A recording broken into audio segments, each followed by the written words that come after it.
Thank you all again for joining us, and thanks for your patience. Today I want to talk about elections and our next steps as we plan and prepare to ease the restrictions at the appropriate time and get our economy back up and running safely. First, on Wednesday, the General Assembly returned to Richmond for their reconvened session. It was the final day of the most progressive session in history, and I thank all of them for their hard work. Many of their actions on Wednesday were positive, and I'm grateful for all of the actions they supported to give us more tools to address the effects of the pandemic on hardworking Virginians. We now have protections for homeowners and renters who have lost income due to COVID-19 from eviction and foreclosure. We'll establish a COVID-19 relief fund to help small businesses impacted by this public health crisis. We created a work-share program as an important tool to help workers keep their jobs. Nursing homes and long-term care facilities will receive critical funding in the wake of unprecedented challenges. And we will finally increase the minimum wage in our Commonwealth. But they didn't get everything right. One thing they did not do was to act to move the May 5th local elections. Elections are vital to democracy, and so it is the right to vote. Virginians should not have to choose between their ballot and their health.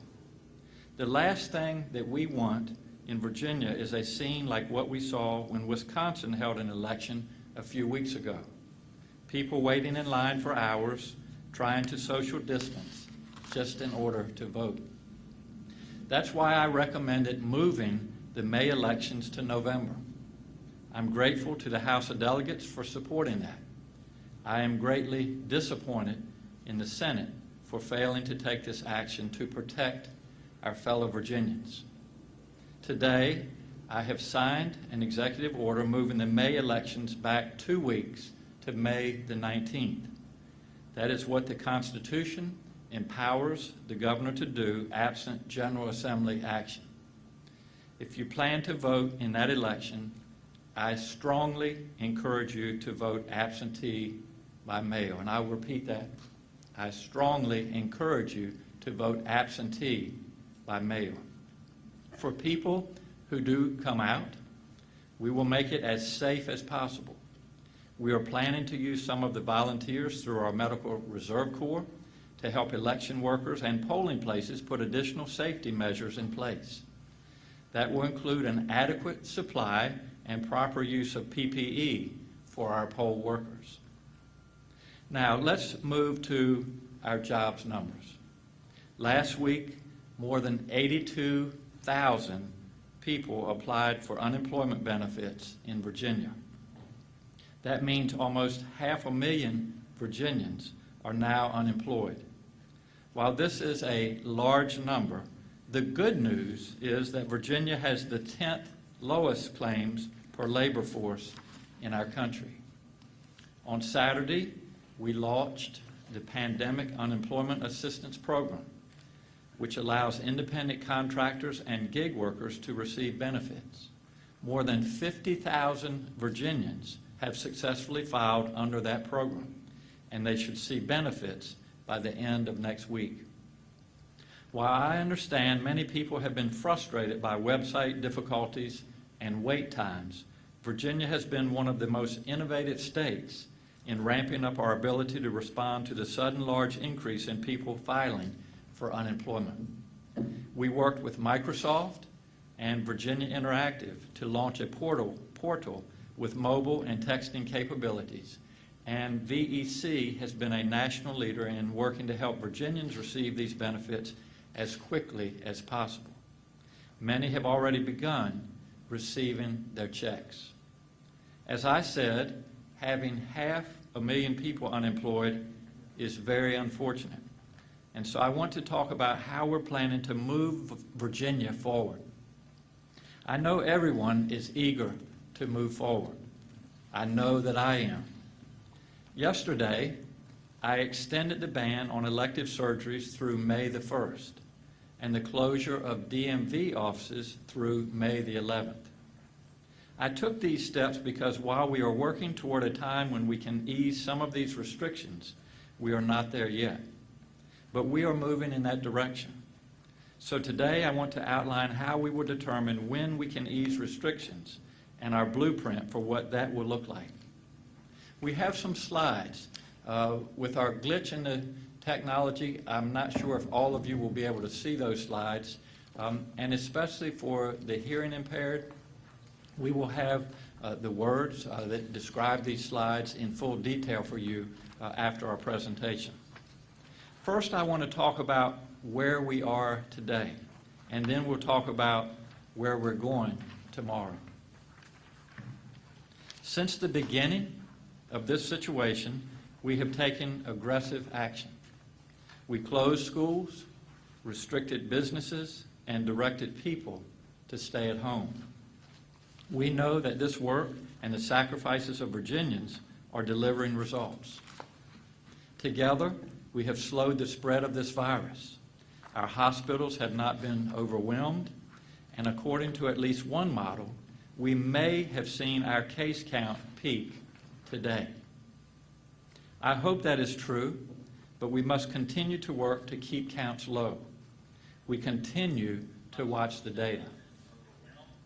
Our daily case numbers are still rising, as you can see from this chart, looking at the blue line on the top. But our growth rate is slowing. We see that our case count was initially doubling every 3 days, but now it is taking 9 days to double. That means the growth rate is slower. And hospitalizations rates remain flat. The yellow line at the top is total beds available. The orange line shows that those hospitalized with COVID-19 remains flat. The good news is that 1,600 patients with COVID-19 in Virginia have been treated successfully and discharged. And our PPE pipeline is flowing. We also have ordered 3 large decontamination systems to deploy across the Commonwealth as needed that can clean masks. We'll keep working to buy PPE and to help businesses figure out how to manufacture it. So we need to keep doing what we're doing, and we need to plan for that next phase. Our metrics for phase 1 are very clear. We need to see the percentage of positive tests and the number of hospitalizations both track downward over 14 days. We need to be sure we have enough capacity in our hospital beds and in our intensive care units. And we need to sustain our PPE supply. We will get back to work by greatly increasing our testing, then tracing the contacts of people who test positive and isolating these individuals. Not everyone in Virginia. That is the key to moving forward. I'm going to step aside for just a moment and let Dr. Karen Remley explain how we're going to ramp up testing. Dr. Remley is helping lead our testing task force. Dr. Remley, welcome.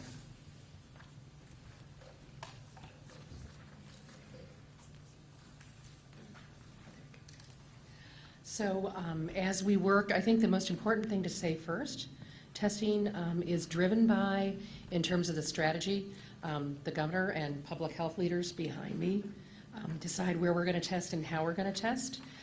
What this is looking at the different steps we need to take. We've moved from step 1 into step 2. Many of you who follow the numbers know that we've done 4,000 tests a day in the last 2 days. And what we're really doing is moving from just testing that priority 1 group, which were healthcare workers and hospitalized people, to expanding to people who are high risk. And that includes people with chronic disease, pregnant women, babies born to mother with COVID, and the uninsured and underinsured. As we do that, we're looking for ways to expand, and a lot of that is working with our clinical communities to make sure they feel comfortable and know how to do the test, and make sure we're testing across the state. And as you can see, as we move to the third group, we continue to look at innovative ways to get testing to different communities, to be able to do large-scale testing and support all of the work of the health department as they do what Governor Northam just described, boxing people in, making sure we understand where that disease is and how we take care of it. And as you can see, these are rough estimates on how we can make this happen. In Group 4, we're really at that point where we're able to do large-scale testing across the state, and that'll include looking at people who are asymptomatic to determine how much disease we really have throughout the Commonwealth. And then we all can't wait until we get to Step 5, which is where we have just kind of an ongoing, very small amount of disease that we can pretty quickly be able to identify and to be able to isolate. With that, I'll turn it back over to you, Governor. I appreciate it. So moving forward, we will maintain this testing and tracing strategy. We will ensure that hospitals, providers, medical volunteers, and frontline workers have the PPE they need to stay safe. And we'll monitor our hospital capacity and use of ventilators, ICU beds, and medical staffing. When we see these metrics I've just outlined, fewer positive cases, more testing and tracing, more PPE, and steady use of hospital beds, then we can move to Phase 1 of easing these restrictions. Phase 1 will still have heightened restrictions in place. Social distancing, for example, will continue. Teleworking will be encouraged and will also continue. We will still recommend face coverings in the public. For business to resume, both customers and employees must feel safe. To create our Forward Virginia Blueprint for Phase 1, we have been meeting with stakeholders, local governments, and business leaders. We have put together a small work group of representatives from businesses large and small in every corner of our state. It includes barbershops, theaters, hotels, and campgrounds. We're talking to manufacturers like Volvo trucks, restaurants like Mama J's right here in Richmond, and entertainment venues like King's Dominion and the Barter Theater. Faith leaders will also be part of our work group. We want them to tell us what is the right way to ease restrictions. What will that look like on the ground? What is practical in real life and what is not?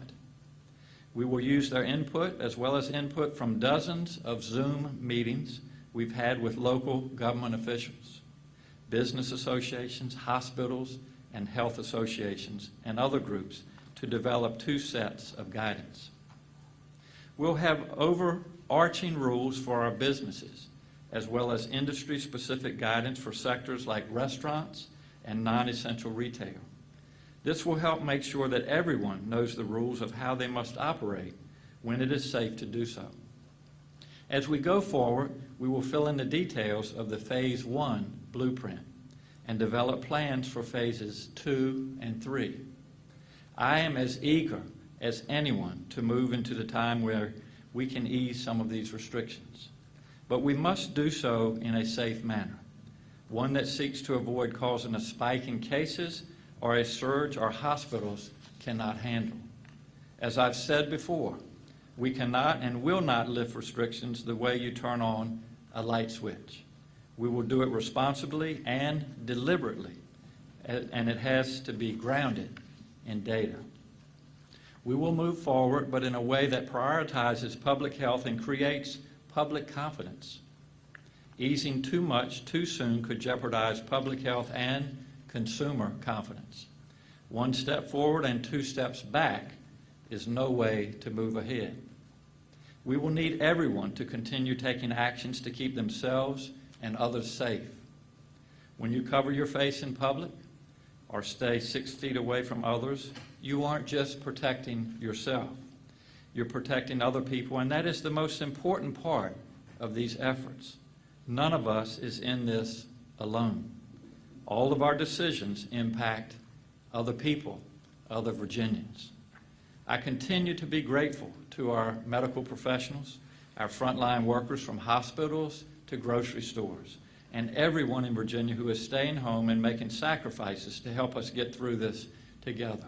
As you have heard me say many times, we are in the middle of a health crisis as well as an economic crisis.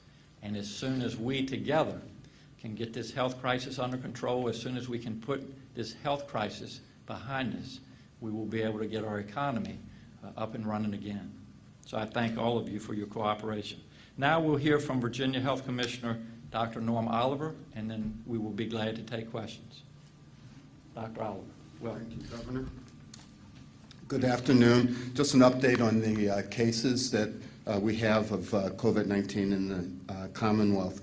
As of the last reporting period, we now have 11,594 cases.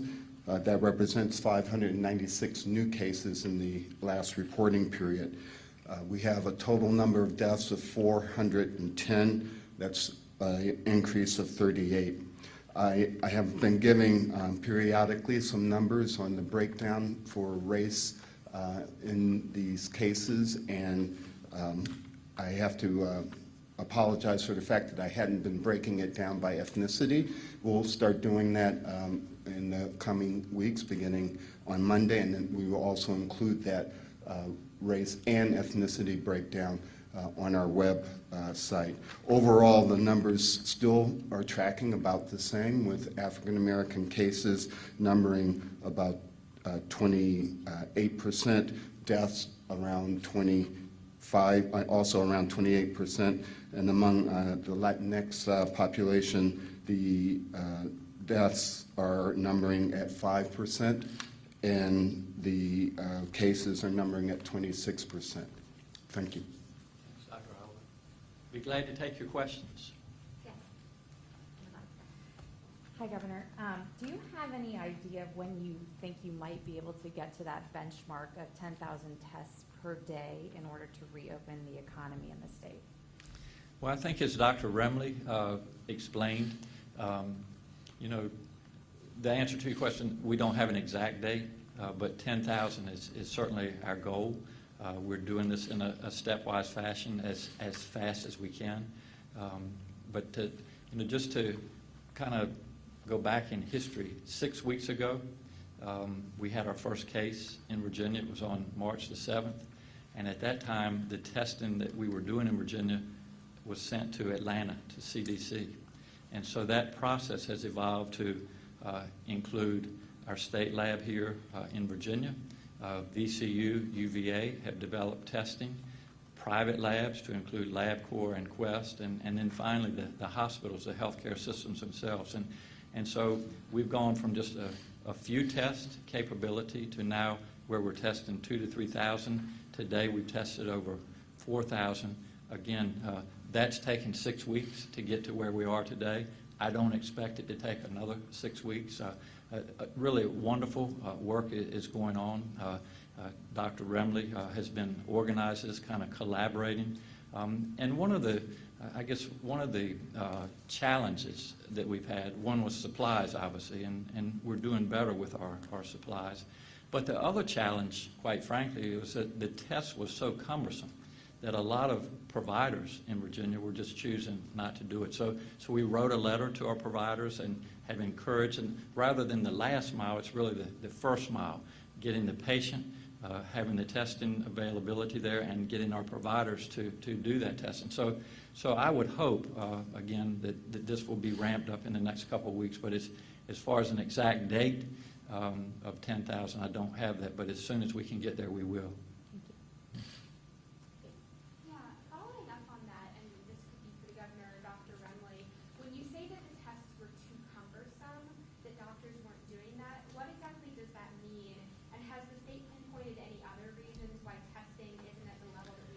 Yeah, Kate, when I say cumbersome, one, not having the supplies in your office. Doctors, obviously, just like everybody, they're very busy. So in order to get a test kit in their office was difficult.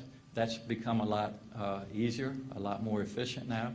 The other, when I say cumbersome, the other drawback was, as you remember when we were talking about this earlier, some of the results were taking 5, 7, 9 days in order to get those results back. And so, again, it's kind of like, well, if I don't know if I'm going to even get the test results back for 9 days, why do the test? And so now it's become much more efficient. The turnaround time is much shorter.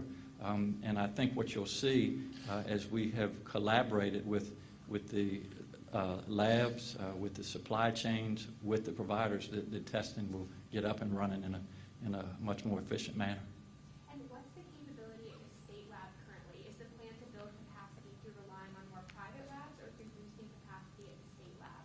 Kate, I don't have the exact answer, but I have someone that may be able to help us out. So, Dr. Tony, thank you. So the question was, what is the capacity at the state lab? And we have definitely increased our testing capacity, and we are now able to test in the range of 400 to 500 tests a day.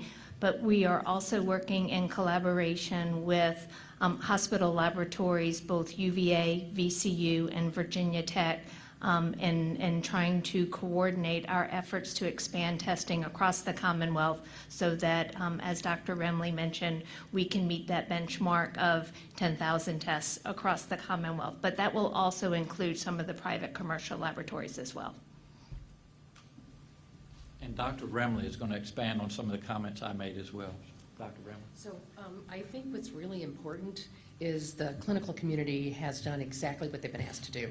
They're continuing to see patients by telemedicine. They're trying to decrease the amount of patients who come into their office. But the other thing to remember is the gold standard first test was something we call a nasopharyngeal swab. And you probably have heard people talk about it. It's a skinny little swab that goes all the way back in your nose. If you're a pediatric ER doctor like me or a pediatrician, you do them every winter when kids are sick for RSV, respiratory syncytial virus. If you're a cardiologist, you may have never done that before. So we are involved in a very collaborative but very aggressive turn time to really make sure all of our clinicians understand how to do this safely, how to do it accurately, and to be able to use the private labs that are out there to get these tests done out in the community. The first question from the phone will be from Amy Friedenberger with the Roanoke Times. Hi, my question is for Governor Northam. You've talked about coordinating with Maryland and D.C. about when to allow for non-essential businesses to reopen. Since much of Virginia is not experiencing the same infection rates as Northern Virginia, would you consider lifting restrictions earlier in other regions of the state, and what factors would play into making that decision? The question is that obviously some parts of our Commonwealth are more dense than others. They've had larger numbers of positive tests, larger numbers of hospitalizations. But we've seen spotty cases throughout Virginia. And so the question was, do we plan on opening up some parts of Virginia before others? And I have really, as best I can, tried to be consistent. And doing this as the name of our Virginia is a Commonwealth. So our plans to date, as of today, are to not open up one region before the other. What we'd really like to see, I've given the guidelines of when we plan to ease these restrictions. We are hopeful that we have hit our peak. As you know, businesses have been asked to close through May the 8th, which is 2 weeks, by the way, from today. Hospitals will be allowed to do elective surgeries a week from today, which is May the 1st. If our numbers will continue, if we can get a little bit of help out there with our numbers, I would really like to see us be able to go into phase one as soon as May the 8th, but certainly no sooner than that. We'll do another one on the phone, and then we'll come back to them. The next question will be from Roberto Roldan with UPN. Yes, thank you. Governor Northam, candidates running in municipal elections in November are currently being forced to either go out and get voter signatures during the stay-at-home order to meet that May 9th deadline, June 9th deadline, excuse me. Other states have extended filing deadlines or moved to allowing electronic signatures. And I just want to know if your administration has any plans to address the issue of qualifying for the ballot during the stay-at-home order. So, good question. I'm going to let our Secretary of Administration, Secretary Connors, answer that. Thanks. Yes, thank you for the question. We are aware that candidates who are running for the November ballot as an independent have a June 9th deadline to turn in all of their petitions as well as their declaration of candidacy. We are exploring a number of options. Unfortunately, we do not have the technology today to allow for electronic petition signatures. We are hoping that as some restrictions are lifted, that candidates will be able to meet that deadline. I will also say that some candidates have sought relief from the courts to lower the number of petitions that they have to submit, and that is also always an option for candidates to pursue. Yeah, Virginia's GOP sent out a letter today asking for you to reconsider your decision, particularly surrounding some of these non-essential businesses, as we're calling them. Obviously, we're seeing some states move forward without the data matching as far as this 14-day decline. So can you speak a little bit more to that decision and why you're so adamant about those numbers matching up before you progress forward? So I believe the question was that some individuals in Virginia have sent a letter, is that, or put out a statement that we should look at easing the restrictions outside of the guidelines that we have presented? Is that? Surrounding non-essential businesses. Yeah. Well, the first thing I would say is that the guidelines that we're using come from the CDC, and they were announced by our president a week ago yesterday.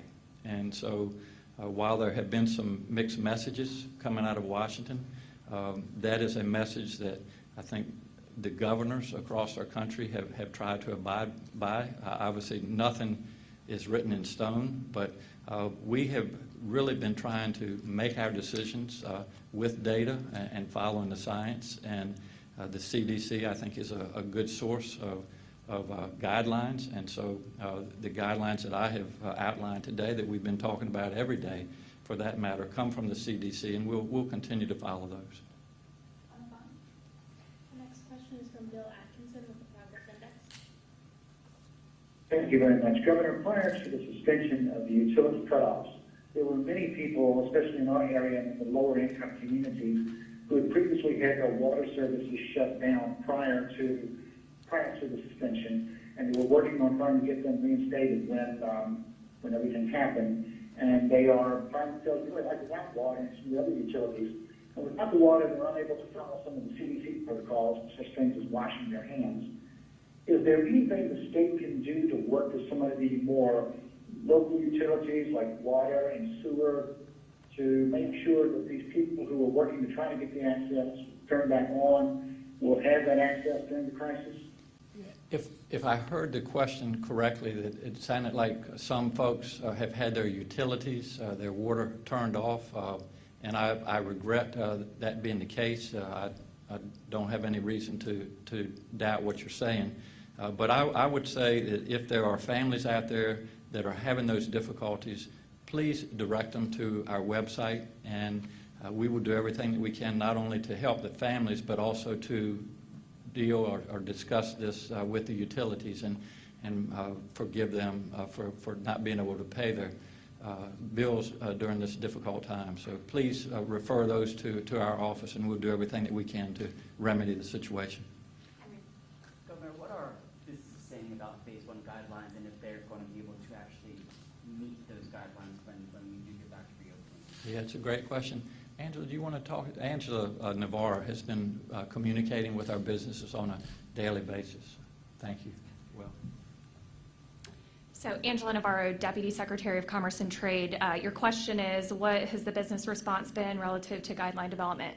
So we're working with businesses both through the business task force that the governor announced earlier today, as well as with business community members outside of that task force. We're really seeking their guidance and their recommendations as we're developing these guidelines. We're of course working with the Virginia Department of Health, and all of the guidelines are really focused on ensuring public health and security of individuals as they enter the workforce and as they go into these public-facing businesses.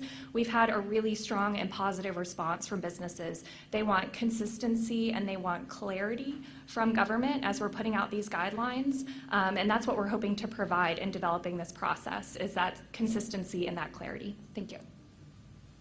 And Henry, just to follow up on that, as I mentioned earlier in my comments, this recovery, this economic recovery, is really going to be driven by our businesses and by our consumers. And so this is the reason we've reached out to businesses, because they have to be in a position, whether it be a barber shop or a hospital, to make sure that the consumers are comfortable coming back into their place of business. And so they've really, I think, been creative and innovative and certainly part of the solution, and we've really been pleased by the response so far. The next question will be from Mike Morello with WCOP. Governor, thank you so much for taking my question. I know you touched on this a bit, but with many Virginians frequent commuters into D.C. and Maryland, how might the decision to ease restrictions in the Northern Virginia region be impacted by what's happening in Maryland and D.C.? Could a lot of case activity, say, in Maryland or D.C., potentially delay any easing of restrictions in the Northern Virginia area? The question, I think, deals with consistency as we move forward with easing these restrictions. And I'm in frequent communication with the mayor of Washington and the governor of Maryland. We're neighbors, especially in the Northern Virginia area, just separated literally by the Potomac River. And while it's not going to be an exact easing of guidelines, we are doing everything that we can to work together to be as consistent so that we will decrease any confusion moving forward. So again, every state, every city has a little bit of a different situation, and that's certainly the case between Maryland, Virginia, and Washington. But as best we can, we're going to try to be consistent as we move forward. Can you talk more about contact tracing and what the state's goals are for that? I know it's a pretty labor-intensive effort. I also know that Dr. Carey has talked about using maybe phone apps or something like that to track people and their risk. Can you expand on what the state is planning for tracing? Which one of you wants it? Yeah, I think Dr. Oliver first. The question was to please expand upon contact tracing and how we propose to do that as we step up to prepare for phase one and going into phase one of recovery. As you pointed out, contact tracing is a very labor-intensive thing. For every one person who has COVID-19, you have to track down all the people that they've come into contact with. We understand that as we begin to move toward decreasing social distancing, we will have to increase our ability to do contact tracing because the cases will start to rise again, and we want to try to contain that as best we can. So part of what we're doing is not only ramping up on our testing capabilities, but looking to ramp up our medical workforce, utilizing our medical reserve corps, utilizing furloughed and underutilized healthcare workers through hospital systems and private practices, and other volunteers as well. We also are looking at a number of apps to help us in that process. I would point out that even with those apps, however, we will still need that expanded workforce. There will be other work that will require human intervention, and we won't be able to just do it all electronically. Are there any specific applications or companies that are doing this work that you're looking at that you can tell us about today? The question is, are there any specific applications? We're looking at a number. There's none that we've particularly latched onto at this point, but there are several interesting possibilities, and many of you probably already know about Google and Apple working on something that supposedly will be ready sometime in May. We're going to do one more on the phone and then Laura. I'll simply add to Dr. Oliver's answers that we are, even this afternoon, after this is a briefing with Apple to see what progress they've made and where that application may be able to fit into the plans that Dr. Oliver, Dr. Filano, Dr. Peak can use as they expand that capability. That is human, but also with tools. So that is obviously an emerging field, and we're looking broadly to see what are the right tools for Virginia. David McGee with the Bristol Herald. Yes, thank you, Governor. You emphasized absentee voting in your remarks on the election. I just wonder if your order is going to extend the deadline for absentee voting since you're extending the election.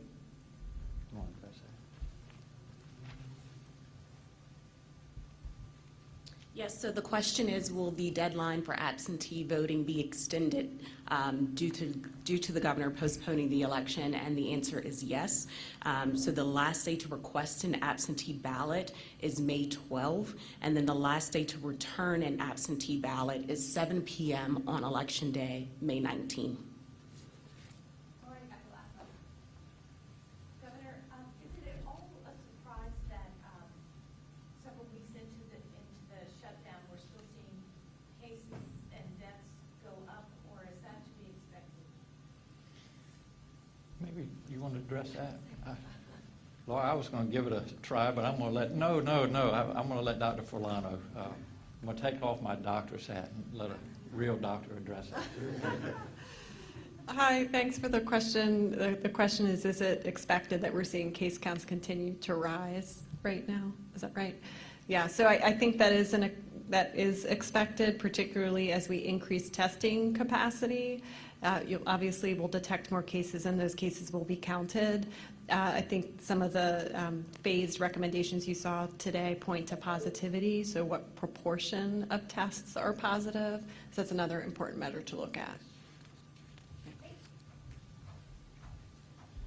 Well, just in closing, a couple of comments I wanted to offer, and I appreciate your all's patience. The work that is being done right now to obtain more PPE, to do everything that we can with the guidelines to flatten the curve, to increase our ability to do more testing across the Commonwealth of Virginia is really done now in an attempt to be able to open up our economy and get back to where we were prior to this. And as I answered a little bit earlier to one of the questions, this recovery is going to be business and consumer driven. And perhaps it's not a good analogy or comparison, but we all remember what happened back in 9/11. And after that time, Americans were fearful of getting on an airplane and flying, understandably so. And so a lot of modifications were made, and in time, people again became comfortable, and we got back to as near normal as we could. And that's really what we're doing now with all of our efforts. We want to make sure that our businesses are doing everything that they can, and that's why we established this work group to let our consumers, whether it's a barber shop or a hardware store or the hospital, we want to make sure that the consumers feel safe and comfortable that when they come into that place of business, they're safe. And so there's a lot of effort that's going into really working on how we can make that recovery as efficient and as effective as we can. I wanted to take this opportunity, I know we're all going into the weekend, but I wanted to again thank some people because a thank you goes a long way. And to the press, to all the journalists, all the networks that faithfully come to all of our press conferences and write about this on a daily basis or broadcast and really work to make sure that Virginians are getting accurate and updated information. I say thanks to all of you. To those individuals that are working in our hospitals, in our nursing homes, in our grocery stores, our first responders, our law enforcement agents that literally are working around the clock to keep Virginians safe. On behalf of Virginia, I sincerely say thank you for all of your dedication and work. And then finally, you have heard and seen some very talented people that stand with me every day, and there are a lot that work behind the scenes. And I just want to let you know how hard they're working.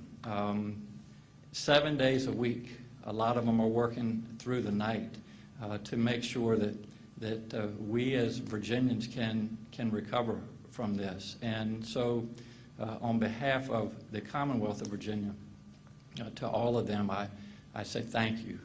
They are what make me proud as a Virginian, and hopefully you proud as well. So as I said, a thank you goes a long way. So if you see a first responder or someone who's working in the hospital or one of our cabinet secretaries or staffers, just please tell them thank you. And to all of you, it's Friday. That's a good thing. I hope you all get some rest this weekend and have a safe and peaceful weekend. And we look forward to being back with you on Monday. Thank you all so much.